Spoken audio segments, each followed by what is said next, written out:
Hello, glad to have you here today. My name is Vince Hardy. I'm with the Partnership for Environmental Education and Rural Health here at Texas A&M University in College Station, Texas. And we're glad to have you today. We have participants, students from all over Texas, and also students from Florida and Alabama and Louisiana and Nevada and North Carolina and Tennessee and Indiana and Illinois. We're glad to have you with us today. This is the second presentation of a three-part series on One Health issues. One Health concept is the integrative effort by multiple disciplines, locally, nationally, and globally, to attain this optimal health for both animals, humans, and the environment. Today's presentation is entitled Orthopedics Down to the Bone, and it's brought to you today by the Science Education Partnership Award, which is sponsored by the National Institutes of Health. And we have with us three veterinary students from the College of Veterinary Medicine. This is Beverly Crocker, who is a third-year veterinary student. We have Leslie Wagner, also a third-year veterinary student, and Devin Smith on the end. She's a second-year veterinary student. And for today's presentation will be by Beverly, and take it away. Thank you. Oh, sorry. Okay. So today we're going to talk about orthopedics down to the bone, but before I get into my presentation, I wanted to tell you a little bit about myself.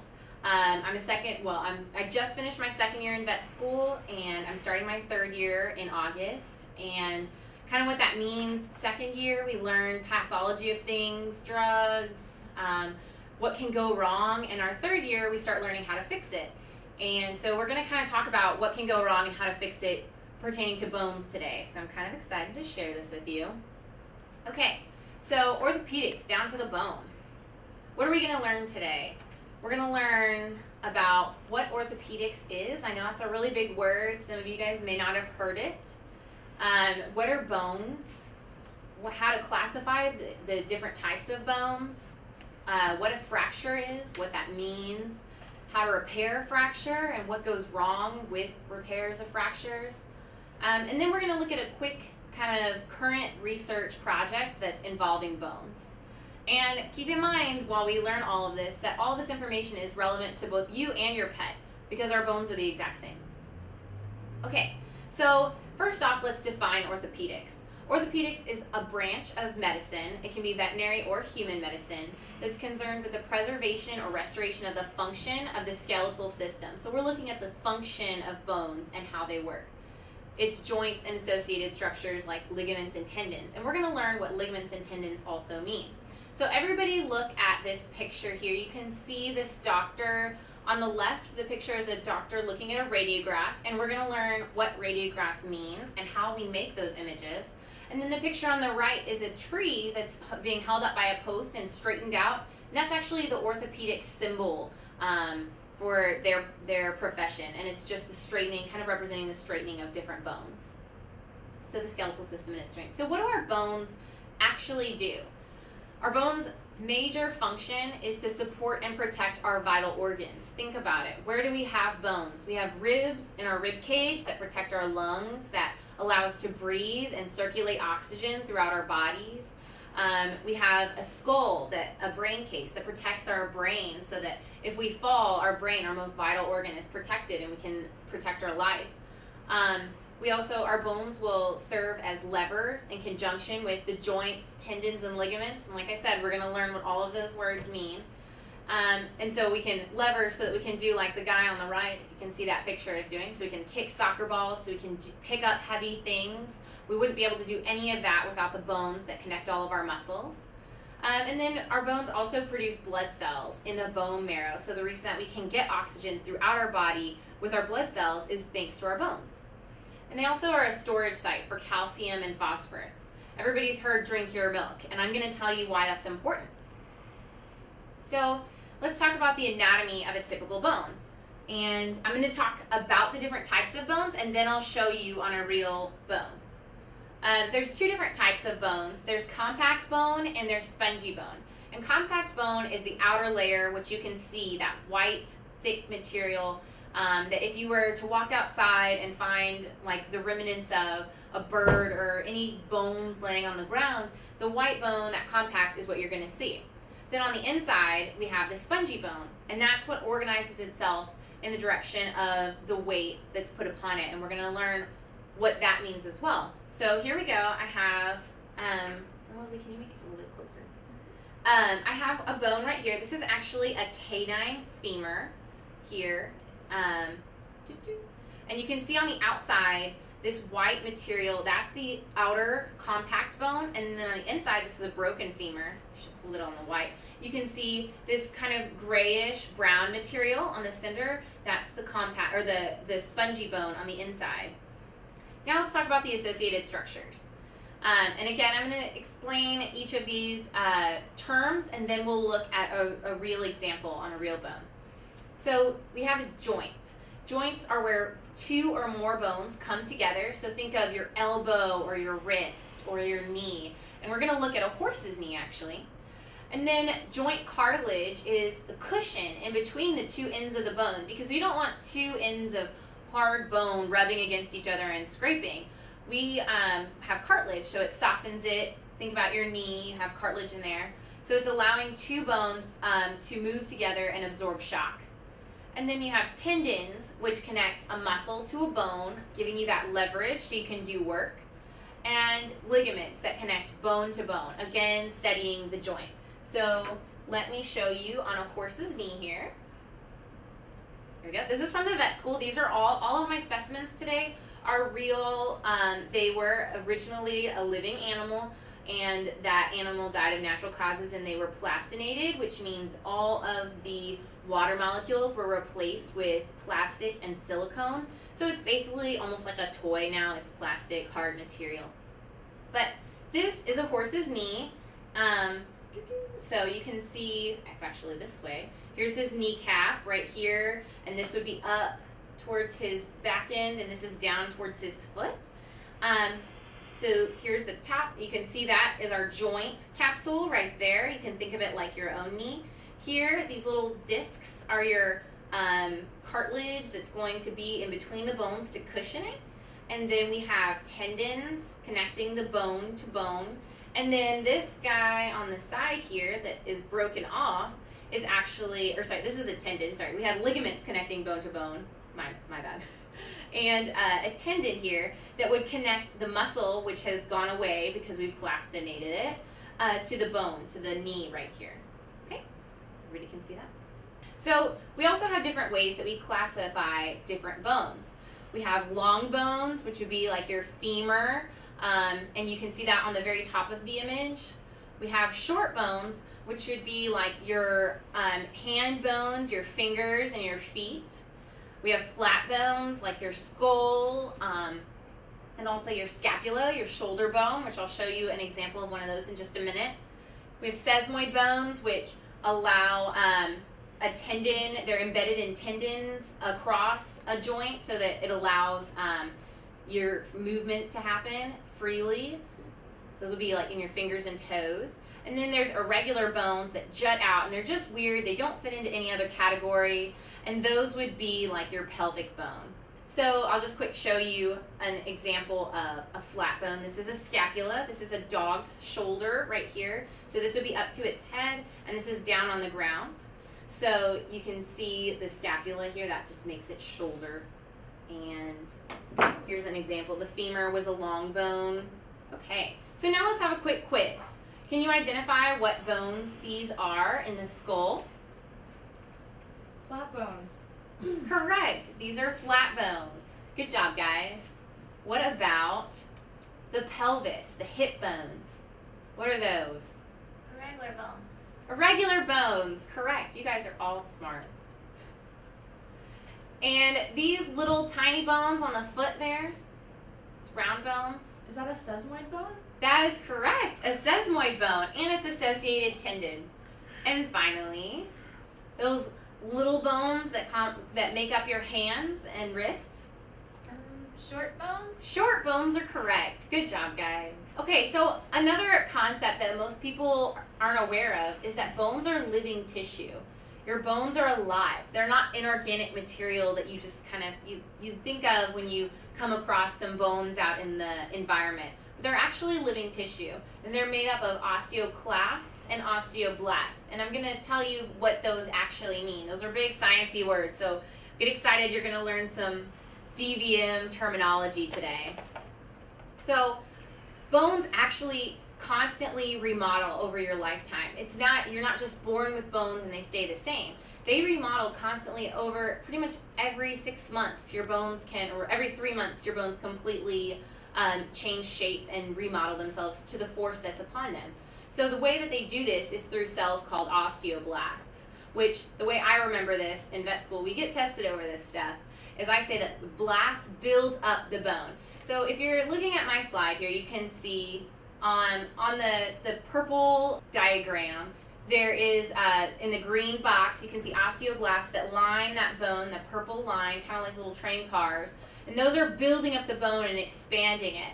And then there's osteocytes, which are just bone cells. They're deposited bone. And then finally you have osteoclasts. And I remember this by saying the clasts clash the bone down. So you can kind of get it from that name, but they're clashing, they're breaking down bone and dissolving it so that they can rebuild in the direction that we want it.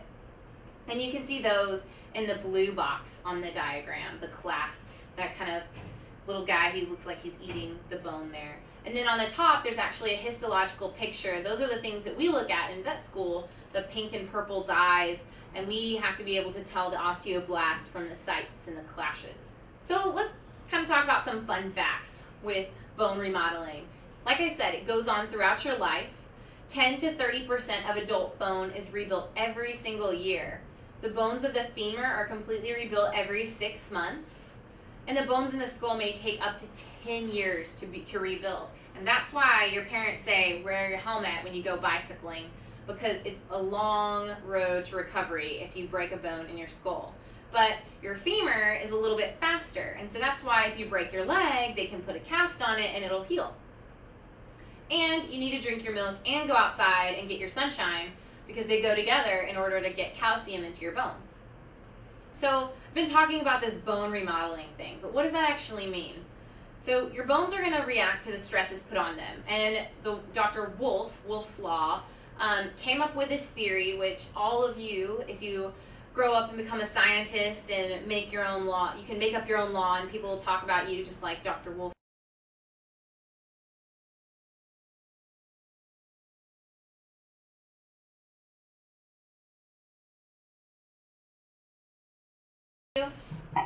Okay, so as I was talking about Wolff's law, he described the phenomena where when stress is placed on a bone at a particular site, it results in more bone deposition by those osteoblasts, which build up the bone at that particular site.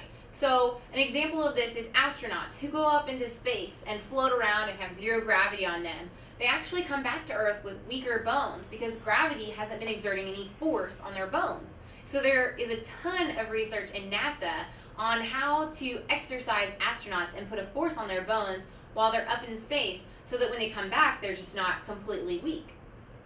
And you can look at weightlifters on the opposite end of the spectrum, where they're putting their body under a lot of load, a lot of weight, and they're increasing their bone density in response to their training. And you can see on the picture under Dr. Wolff of my slide here, on the top where the force is coming down on the bone in a downward parallel to the axis of the bone. And then you can see how the bone is actually removed from the curvature and it becomes more straight thanks to the osteoblasts and osteoclasts. They make it more straight in the direction of the force. And that's exactly what happens to our bones every day. Okay, so now we're going to talk about fractures. And a fracture, most people, this is a common misunderstanding.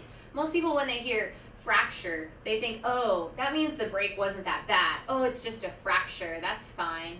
But really, a fracture means any break in the bone. So a fracture doesn't tell me anything about how bad the fracture is.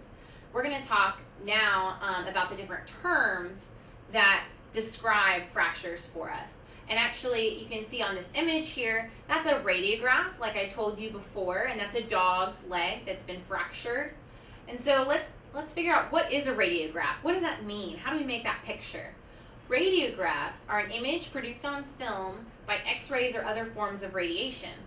X-rays are electromagnetic radiation of a really short wavelength that's produced when high-speed electrons strike a solid target, and that target's normally a metal. So in this picture you can see at the very top of that machine is where the X-rays are produced, and then they travel down and you can't see them in those rays that I've drawn with the yellow arrows, and then the film is in the table. There's a little drawer that you can pull the film in and out of, and that's where the film makes the image, and we pull that out, we put that in a developer, and we get our image.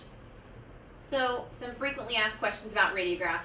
I always hear this one: does it hurt the animal? Does it hurt me?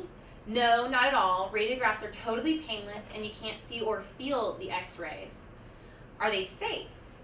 Yes. The dose of radiation that we use to make our images is the smallest possible dose to make a diagnostic image. And a diagnostic image means that when I develop that film and look at the radiograph, I'll be able to tell what's wrong. It's not too fuzzy or too overexposed, so I can actually see the image.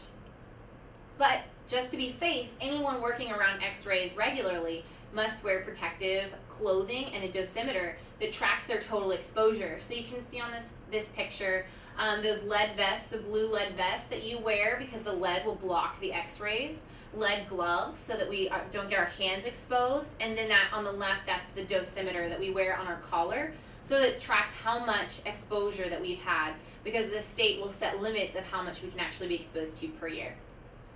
So just some fun questions before we get started. Can anybody tell me what animal this is? This is a radiograph.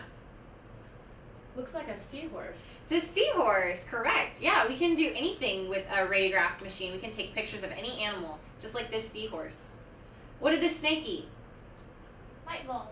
Light bulbs, yeah. He was a really hungry snake. He ate 2. I guess he thought they were eggs, maybe. So now we're going to see some human versus dog pictures. This is a radiograph of a human hand with those short bones and a dog's little paw, front paw, with his short bones. So you can see how comparative we are. Then we have some normal dog images. This is the dog that you would see running around in your backyard. And this is a picture of his skeleton just drawn out. And that's a close-up of the box that I've drawn of his back and then his leg as well, his back leg, femur in the front there. So let's classify our fractures now. We have a closed fracture, is probably the most common type of fracture, and it's where the bone is broken, but it does not penetrate the skin. So the leg will look normal. If it was your arm, you would just see your arm. It would just hurt really, really bad because the bone is still broken, but you can't see anything from the outside. This is also known as a simple fracture. Then we can have an open fracture, which is the second. It's a little bit more serious. It's a broken bone that actually penetrates the skin. So these look really gnarly. They don't look good at all. It's a compound fracture, and these need immediate treatment, and often it's required to have some surgical intervention to clean up that wound and get it taken care of, because when your arm is broken and a bone is exposed to the outside world, that's getting bacteria and all. It's no longer a sterile environment in your body, and it can be really dangerous for infection. So we try and get those under control quickly. So it's, like I said, a higher risk for infection. And then there's a complete fracture where the bones separate completely, and you can see in this radiograph that the bones are no longer, it's a leg, where the bones are no longer together at all, completely broken. So in a normal fracture, what we're looking for is this complete fracture, the picture that we just saw on the last slide. We're looking for it to completely heal with a new area of bone deposit. And this your body will do on its own as long as the ends are together and with little movement. It needs to be nice and stable in order for your body to heal.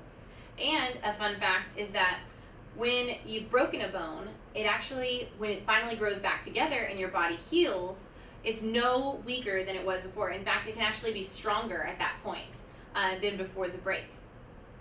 So let's talk about abnormal fracture healing. Basically, we have 3 different types. There's malunion, where a fracture heals completely, but it's at an abnormal alignment. So we'll look at a dog in just a moment that has a malunion. Then there's non-union, where the healing has completely stopped. Your body has stopped attempting to heal, but the bone is not back together, so it's still not aligned. And there's two different types of non-union, where we have elephant foot or hypertrophic. Hyper just means a lot. Non-union, and we'll see an example of that. And tapered or atrophic, where it's really small and pointed and it's not healed completely. And then our third type of abnormal fracture healing is osteomyelitis. Here's another doctor definition for you to learn today. Osteo means bone, like we've been talking about. Anything pertaining to osteo, like we're going to learn about osteoporosis in a little bit, means bone. And myelitis, itis, means inflammation, so it's just an inflammation or infection of the bone. So here's our dog example with malunion. This poor guy had a broken wrist, and unfortunately it healed abnormally. So he actually has a turned wrist, which we'll have to go in and re-break and fix and align again. There's also, again, a non-union, the hypertrophic nonunion. This guy is pretty scary, but it just looks bad. It's, again, we'll have to go in and surgically correct it. It means that there was a large amount of motion at the site of the break when we were trying to fix it. So when you see the PowerPoint, you can see how there's almost like a ball on the bone. This is, again, a leg bone. And so you can see it's almost like a ball around where the break was.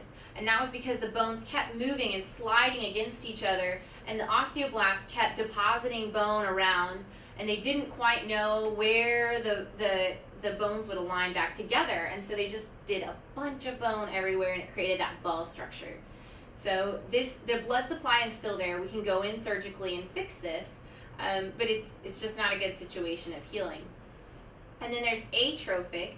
Atrophic meaning not there, and you can see this is actually a woman's arm that broke, and you can see that she has super narrow tapered ends of the bone, and this is a much more serious case of non-union because there's no blood supply at the end of those bones, and this is just because the fracture had a lack of blood supply when it was healing, and so it just got worse and worse, and no nutrients were there to create that healing. And so again, this will be in surgically trying to fix as well. And then osteomyelitis, this is a horse's hoof, and again, that's just like infection of the bone. And a normal radiograph would be clear. You would be able to see all the different bones in the foot, but on this one, it's super hazy and cloudy and white, and that's not because we took a bad radiograph. That's because there's so much infection and pus and things making that radiograph hazy. So when we reduce a fracture or heal a fracture, as veterinarians or doctors, we're looking to get the bones close enough together to heal correctly. We're trying to get the proper alignment, and we want to avoid everything we just talked about, that malunion, loss of function, more trauma, because if there's additional trauma, it's just going to swell up and move the ends of the bone that we've tried to set. We don't want to make the fracture worse, and we don't want it to get infected. So let's talk about the different treatment options that we have to fix all of the broken bones. We can do fracture reduction, which is like closed, where we just do a permanent cast or splint. I'm sure at your age you've already had a broken, or at least known someone who's had like a broken arm or a collarbone. I know, believe it or not, I think it's like kids, middle school age, it's the most common broken bone is an arm. And then for people over 40, it is their femur and their hip. So as you get older, you have to watch out for your legs, not your arms. But we can fix it with closed, being a permanent, like a cast or a splint, or temporary. You can put a cast or a splint on it until we can get you to surgery to put more pins and things that we're about to talk about. We can do open, meaning surgery, cutting open the skin to get access to the bone.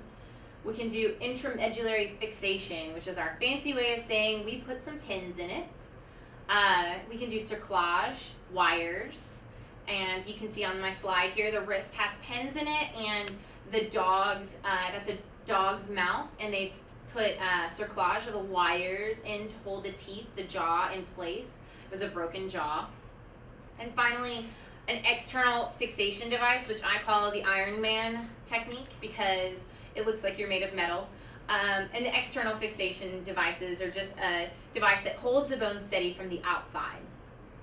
So first let's talk about closed fracture reduction, the most common type, where we use a bandage or a splint to heal the fracture. And you can see on this radiograph that actually the texture over that bone is because there's a cast over the bone, and we took a radiograph of it to see if the healing was correct, if the bones were aligned like we wanted to.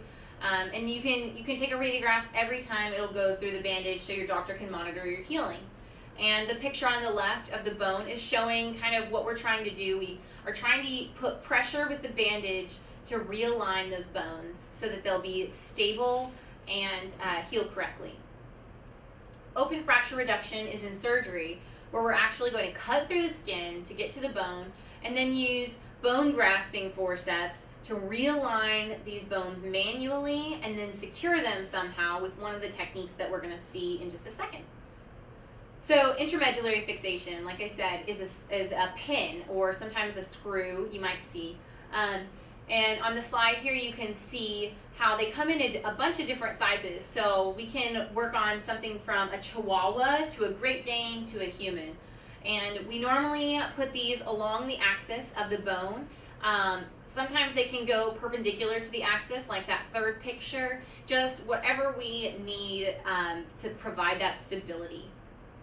And we insert these pins with a hand chuck, so we actually will drill these in with our hands to be in the correct position. And then we can use cerclage to further stabilize it, cerclage meaning wires. We just encircle the bone with a loop or whatever we feel will stabilize it enough.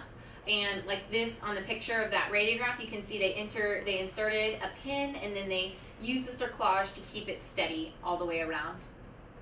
And then the Iron Man, the external fixators.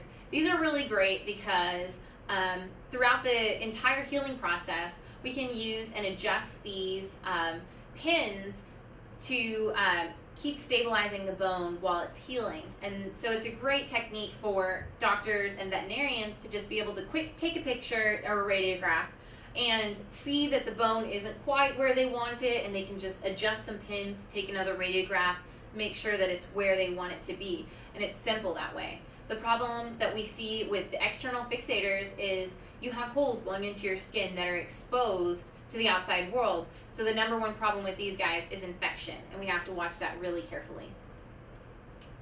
Here's a dog with some external fixators, and on the right you can see that they've kind of bandaged it so that the dog can't get to it and so that it helps cut down some of the infection. These are just a picture of some of those tools that we would use in surgery. You can see that hand chuck on the bottom, some of the external fixator pieces, and that's a scalpel about to cut into a dog in order to fix a fracture.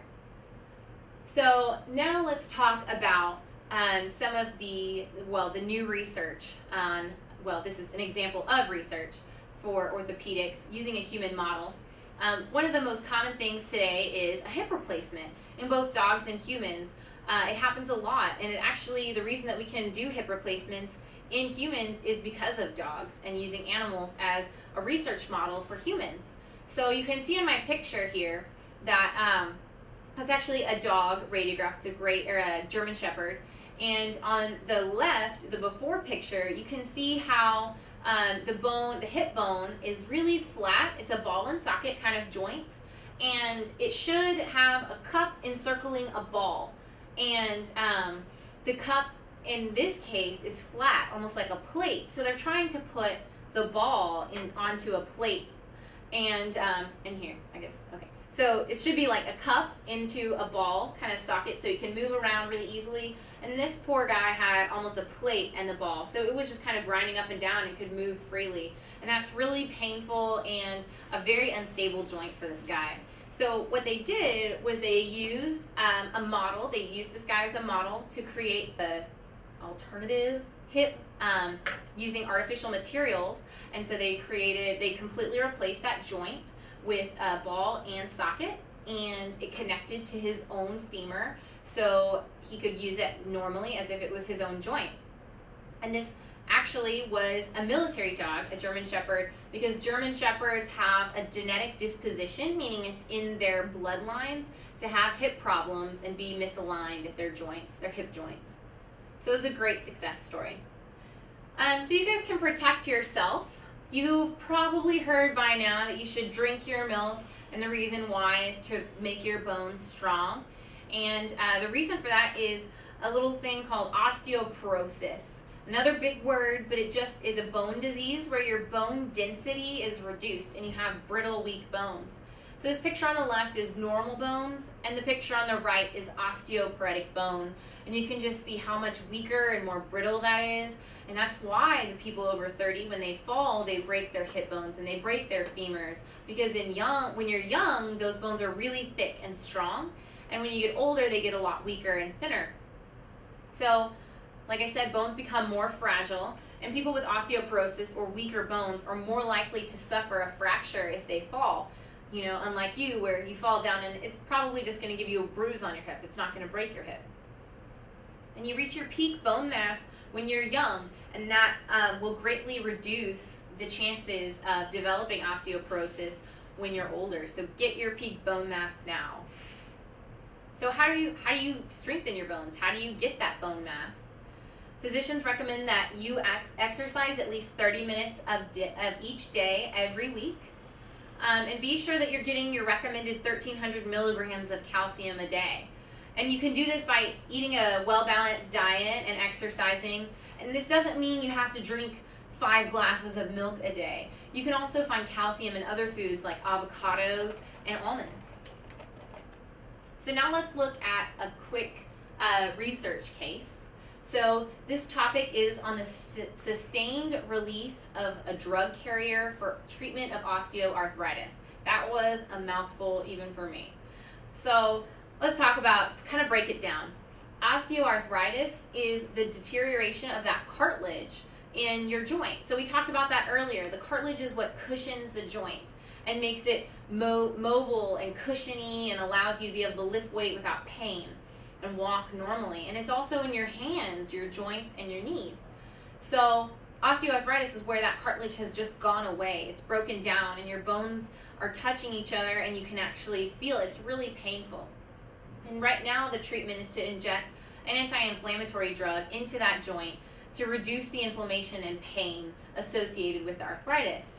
But the problem with the current drug is that the drug doesn't last. It completely diffuses out of that joint space quickly. And so it would be a lot more helpful if we could find a drug that would last and stay in that joint cavity.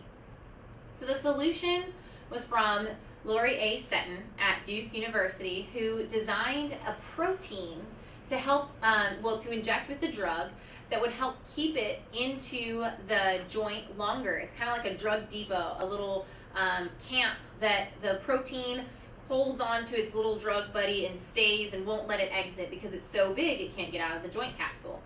So this is a great find. When they studied it actually in a rat knee model and found that protein drug combination would allow the drug to stay in the joint 25 times longer to any drug on the market. And this is huge. Think about your parents who may have pain in their hands or pain in their knees or back. These new drug protein combo solutions would really enable them to live a better and happier life. So we've talked about what orthopedics is, what your bones are and how to classify them, what a fracture is and how to repair a fracture, and we just looked at a cool current research case involving those bones. And like I said before, all of this information is completely relevant. I've switched back and forth from humans to animals because it's all interrelated and relies on each other. So, do we have any questions? And while I answer this question, I'm going to transfer over because I have some. I have time to show you guys some real radiographs on this radiograph viewer here. So I'll show you guys some real radiographs as well. But while I'm getting that set up, let's have a question. I have one. What is your question? You mentioned avocado as a source of calcium. Yes. Should you use that for your dog as well as a person? No. No, you should not feed your dog. Not feed your dog avocado. That is not good. You should stick with your dog food. Your dog food, it should be a well-balanced diet for your animal. Any other questions? No? Yes. What is a founder? A founder. So a founder rope is in reference to a horse, which I actually have a horse hoof here, if everybody can see that. And if we turn it around, you can see all the bones that make up a horse's foot. There's 3 large bones here and 1 little sesamoid bone in the back. And when we talk about foundering, we're talking about this 3rd bone all the way down, and it's called the coffin bone, or the 3rd phalanx. It's kind of like your 3rd little joint on your finger. And foundering is where this 3rd bone goes from its parallel orientation with the hoof wall and starts to turn downward. So when the horse puts weight on its foot, this 3rd bone actually pushes through on the bottom of this hoof, and it's really painful. So the horse is probably lame and not walking around like normal. And the most common cause of this is grain overload and obesity. So the number one thing we can do when we have a horse that's foundering with this 3rd bone is to change their diet and start them on a weight loss plan. Okay, so let's talk about these radiographs that I have in front of me. Yes. Okay, so this here, and actually I'll show you the broken picture in just a minute. This is a horse's leg. It's a foal, actually, or it's its arm. It's forelimb, and it had a complete fracture of its bone right about here. And if you could zoom in on it for me, you can see all along here they've used the intramedullary fixation, or the pins, like we just talked about. They have a plate, and they have different screws all along, so they have both a parallel and a perpendicular fixation, because this break was really complex. It was broken completely, and they needed to have lots of stabilization if this guy was going to have a chance at healing. And these will stay as the horse grows. They won't go in and remove these. And these little dots along the side are bone chips, and the body will actually take care of those. Did I have a question? Oh, it was just about the bone chips. Okay, yes. These are just bone chips, and the body will absorb these over time. These aren't something that the doctors just forgot to take out. Okay. All right, so let me see if I can get the broken picture here. All right, so this is the broken version. And you can see it was a complete fracture, but it was it was not out of the body line, so it was not exposed to the world. It stayed nice and sterile, and that's probably why they were okay to go ahead and fix it. But you can see it's a pretty serious break right there. Poor guy. So this is another pretty cool one. This is a dog's jaw.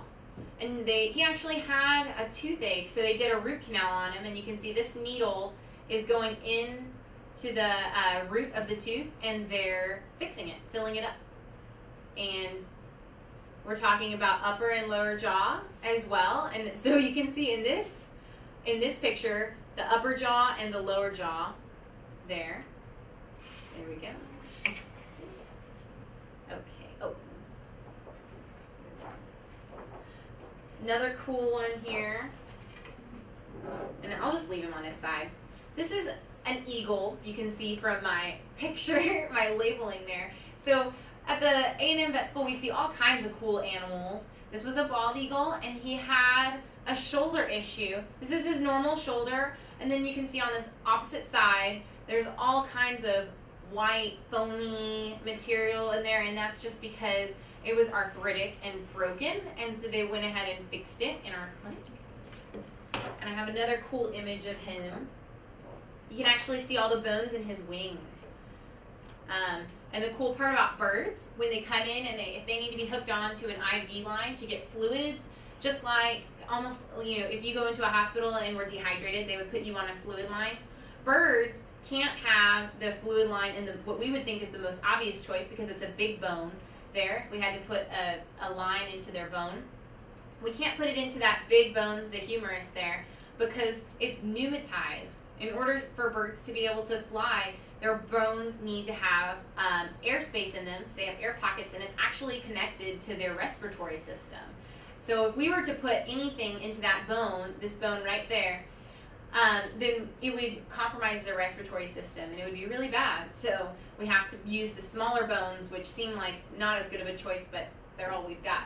So, and this one's pretty neat. You can see a bunch of different animals.